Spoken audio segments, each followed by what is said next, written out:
Assalamualaikum warahmatullahi wabarakatuh. Yang terhormat Bapak Aziz sebagai dosen pengampu mata kuliah Kodetik Psikologi dan teman-teman yang berbahagia. Pertama-tama marilah kita panjatkan puji syukur atas kehadirat Allah Subhanahu wa taala, Tuhan semesta alam yang tak henti-hentinya telah memberikan hidayah dan hikmatnya sehingga kita semua dapat berkumpul untuk mempresentasikan dan menjelaskan tentang pasal-pasal pada etik psikologi. Kami dari kelompok 2 di sini akan membahas tentang pasal 45 hingga pasal 50, 46 hingga pasal 50 yang mana akan dijelaskan oleh anggota kelompok 2. Di antaranya ada Kirana Maharani, ada Nabila Putri Azahra, ada saya sendiri, Rwana Putri Yusuf, ada Adra Naurah, ada Tiara Askan Alifa, ada Rizna Puja, dan Muhammad Faik Mutawif. Untuk penjelasan tentang pasal 6, batasan kewenangan tanggung jawab akan dijelaskan oleh Kirana Maharani. Untuk Kirana Maharani dipersilakan. Baik, terima kasih Ruelo. Saya akan menjelaskan pasal 46 ayat 1 tentang batasan kewenangan. Yang pertama, psikolog dan atau ilmuwan psikologi memahami batasan kemampuan dan kewenangan masing-masing anggota tim yang terlibat dalam penelitian tersebut. Kemudian, psikolog dan atau ilmuwan psikologi dapat berkonsultasi dengan pihak-pihak yang lebih ahli di bidang penelitian yang sedang dilakukan sebagai bagian dari proses implementasi penelitian. Konsultasi yang dimaksud dapat meliputi yang berkaitan dengan kompetensi dan kewenangan, misalnya badan-badan resmi pemerintah dan swasta, organisasi profesional lain, komite khusus, kelompok sejawat, kelompok seminat, atau melalui mekanisme lain. Sekian, terima kasih. Untuk ayat selanjutnya akan dijelaskan oleh Nabila. Untuk Nabila dipersilakan. Baik, terima kasih Ruelo. Selanjutnya saya akan membahas mengenai ayat 2 dari pasal 46, yaitu mengenai tanggung jawab. Psikolog dan atau ilmuwan psikologi bertanggung jawab atas pelaksanaan dan hasil penelitian yang dilakukan. Kedua, psikolog dan atau ilmuwan psikologi memberi perlindungan terhadap hak dan kesejahteraan partisipan penelitian atau pihak-pihak lain terkait, termasuk kesejahteraan hewan yang dilakukan dalam penelitian. Dalam pasal ini dijelaskan secara rinci batas kewenangan dan tanggung jawab psikolog dan ilmuwan psikologi. Dalam poin batasan kewenangan diatur bahwa psikolog dan ilmuwan psikologi harus memahami batasan dan berkonsultasi kepada ahli sebelum melakukan sebuah penelitian. Dalam poin tanggung jawab diatur bahwa psikolog atau ilmuwan psikologi harus bertanggung jawab serta memberi perlindungan terhadap hak dan kesejahteraan partisipan dan hewan yang dilakukan dalam penelitian. Contoh dari kasus pelanggaran pasal 46 adalah seorang ilmuwan psikologi tidak memperhatikan kesejahteraan hewan yang dijadikan subjek penelitiannya, yaitu dengan tidak memberikan makan dan tempat tinggal yang layak kepada hewan yang digunakan dalam penelitian tersebut. Baik, terima kasih Nabila Putri. Untuk pasal selanjutnya akan dijelaskan oleh saya. Pasal 47 tentang aturan dan izin penelitian. Ayat 1, psikolog dan atau ilmuwan psikologi harus memenuhi aturan profesional dan ketentuan yang berlaku, baik dalam perencanaan, pelaksanaan, dan penulisan publikasi penelitian. Dalam hal ini termasuk izin penelitian dari instansi terkait dan dari pemangku wewenang dari wilayah dan badan setempat yang menjadi lokasi. Ayat 2, jika persetujuan lembaga, komite riset, atau instansi lain terkait dibutuhkan, psikolog dan atau ilmuwan psikologi harus memberikan informasi akurat mengenai rancangan penelitian sesuai dengan protokol penelitian dan memulai penelitian setelah memperoleh persetujuan. Dalam pasal ini diatur mengenai aturan dan izin dalam penelitian. Psikolog atau ilmuwan psikologi harus meminta izin dari pemangku wewenang dari wilayah dan badan setempat yang menjadi lokasi penelitian. Serta psikolog atau ilmuwan psikologi harus memberikan informasi mengenai rancangan penelitian dengan rinci dan akurat. Contoh pasal pelanggaran pasal 47, seorang ilmuwan psikologi melakukan penelitian dalam bidang psikologi pendidikan di suatu sekolah tanpa meminta izin dan persetujuan dari instansi yang terkait secara serta pemangku kepentingan wilayah tersebut.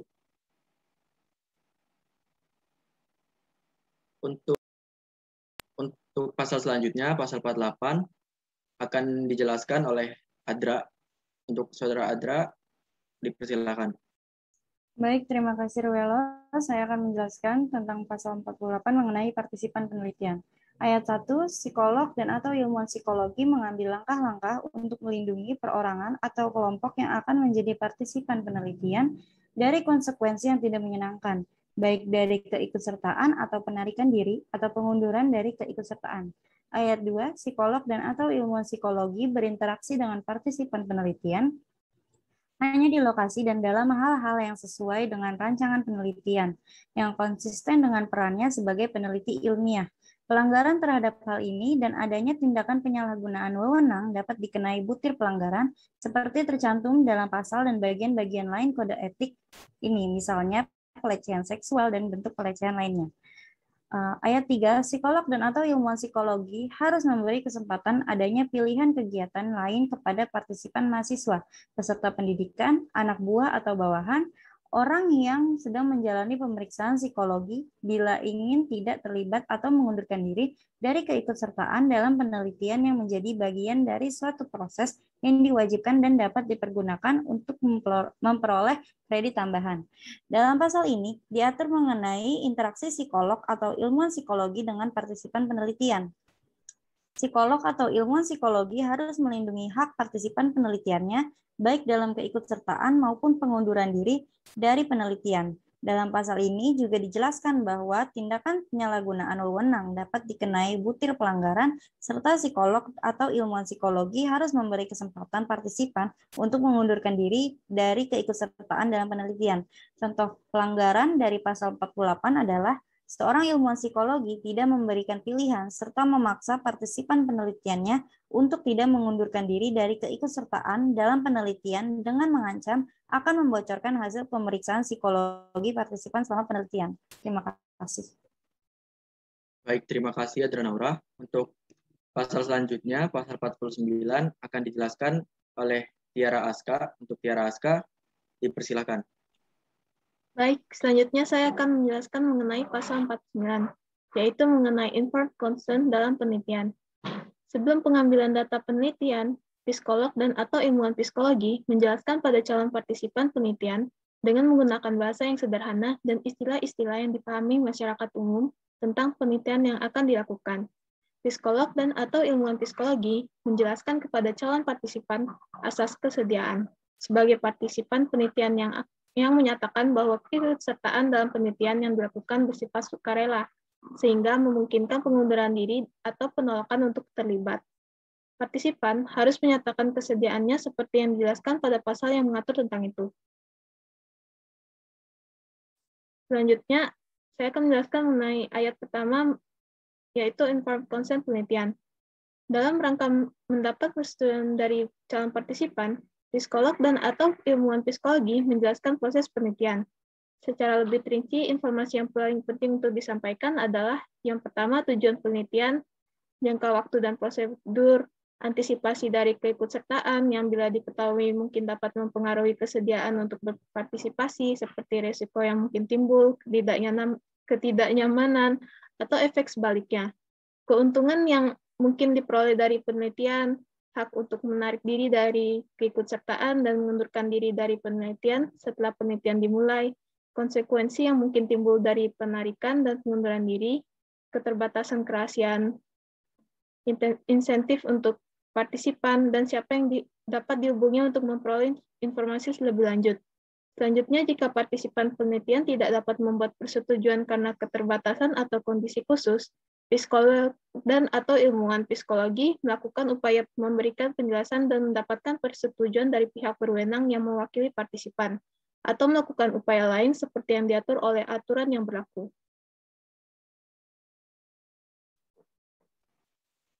Baik, terima kasih Tiara. Untuk penjelasan selanjutnya akan dijelaskan oleh Aderisna Puja. Aderisna Puja, dipersilakan. Baik, terima kasih Ruelo. Untuk penjelasan dari Tiara akan saya lanjutkan. C. Psikolog dan atau ilmuwan psikologi yang mengadakan penelitian, intervensi, dan atau eksperimen. Di awal penelitian menjelaskan pada partisipan tentang perlakuan yang akan dilaksanakan, pelayanan yang tersedia bagi partisipan, alternatif penanganan yang tersedia apabila individu menarik diri selama proses penelitian, dan kompensasi atau biaya keuangan untuk berpartisipasi. termasuk pengembalian uang dan hal-hal lain terkait bila memang ada ketika menawarkan kesediaan partisipan dalam penelitian. D. Psikolog dan atau ilmuwan psikologi berusaha menghindari penggunaan segala bentuk pemaksaan, termasuk daya tarik yang berlebihan agar partisipan ikut serta dalam penelitian. Psikolog dan atau ilmuwan psikologi menjelaskan sifat dari penelitian tersebut, berikut risiko, kewajiban, dan keterbatasannya. Ayat 2, mengenai informed consent perekaman. Psikolog dan atau ilmuwan psikologi sebelum merekam suara atau gambar untuk pengumpulan data harus memperoleh izin tertulis dari partisipan penelitian. Persetujuan tidak diperlukan bila perekaman murni untuk kepentingan observasi alamiah di tempat umum dan diantisipasi tidak akan berimplikasi teridentifikasi atau terancamnya kesejahteraan atau keselamatan partisipan penelitian atau pihak-pihak terkait. Bila pada suatu penelitian dibutuhkan perekaman tersembunyi, psikolog dan atau ilmuwan psikologi melakukan perekaman dengan tetap meminimalkan risiko yang diantisipasi dapat terjadi pada partisipan. Dan penjelasan mengenai kepentingan perekaman disampaikan dalam debriefing. Ayat 3, mengenai pengabaian informed consent. Psikolog dan atau ilmuwan psikologi tidak harus meminta persetujuan partisipan penelitian hanya jika penelitian melibatkan individu secara anonim atau dengan kata lain tidak melibatkan individu secara pribadi dan diasumsikan tidak ada risiko gangguan pada kesejahteraan atau keselamatan, serta bahaya-bahaya lain yang mungkin timbul pada partisipan penelitian atau pihak-pihak terkait. Penelitian yang tidak harus memerlukan persetujuan partisipan antara lain adalah penyebaran kuesioner anonim, observasi alamiah, penelitian arsip, yang kesemuanya tidak akan menempatkan partisipan dalam risiko pemberian tanggung jawab hukum atas tindak kriminal atau perdata, risiko keuangan, kepegawaian, atau reputasi nama baik dan kerahasiaan.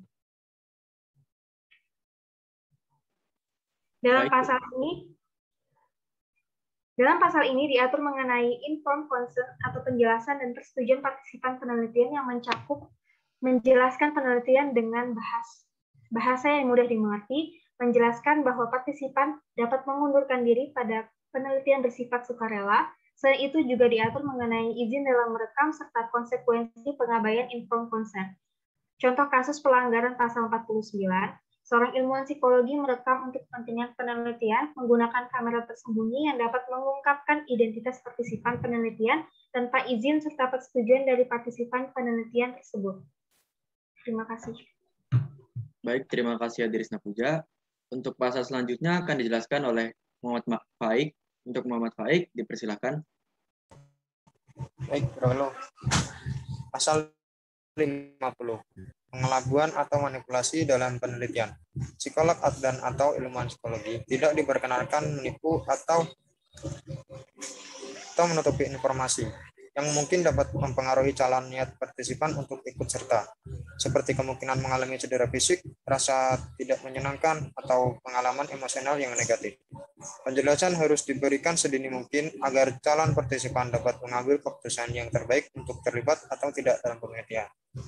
Yang kedua, psikolog dan atau ilmuwan psikologi boleh melakukan penelitian dengan pengelabuan. Teknik pelabuhan hanya dibenarkan bila ada alasan ilmiah, untuk tujuan pendidikan, atau bila topik sangat penting untuk diteliti demi pengembangan ilmu. Sementara, cara lain yang efektif tidak tersedia.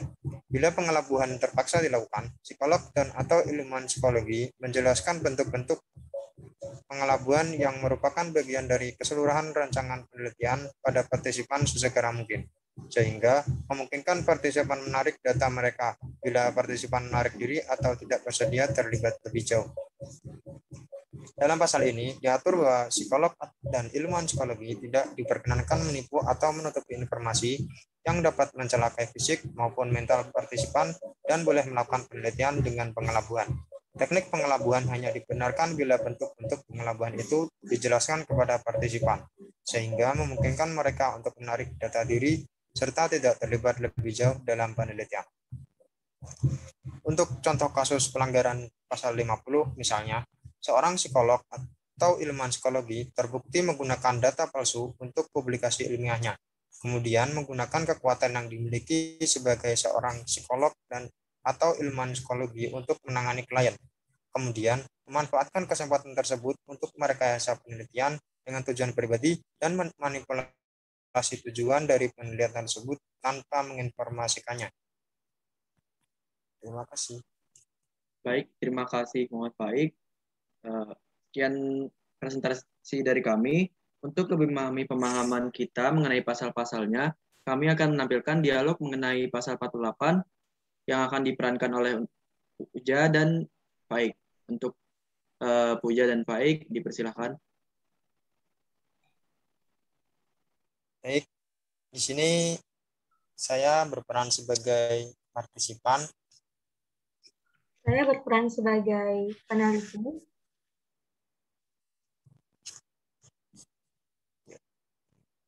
Mulai sekarang, maaf Bu, saya izin mengundurkan diri sebagai partisipan, dikarenakan ada urusan mendadak yang harus saya lakukan.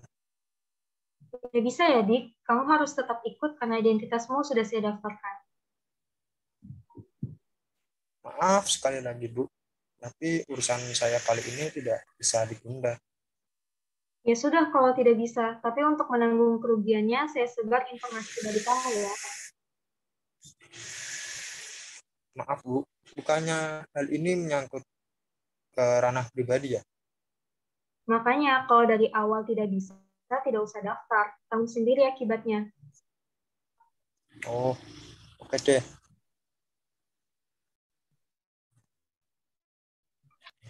Ya, terima kasih. Adegan tersebut merupakan contoh pelanggaran kode etik pada pasal 48, yang mana seseorang psikolog atau ilmuwan psikologi memaksa partisipan penelitiannya untuk tidak mengundurkan diri dari keikutsertaan dalam penelitian dan mengancam membocorkan hasil pemeriksaan psikologi partisipan. Baik, saya kembalikan kepada moderator. Baik, terima kasih. Sekian penjelasan dan pemaparan tentang kode etik psikologi pasal 46 sampai 50. Apabila ada kesalahan kata dari kelompok kami, mohon dimaafkan. Sekian, terima kasih. Wassalamualaikum warahmatullahi wabarakatuh. Waalaikumsalam warahmatullahi wabarakatuh.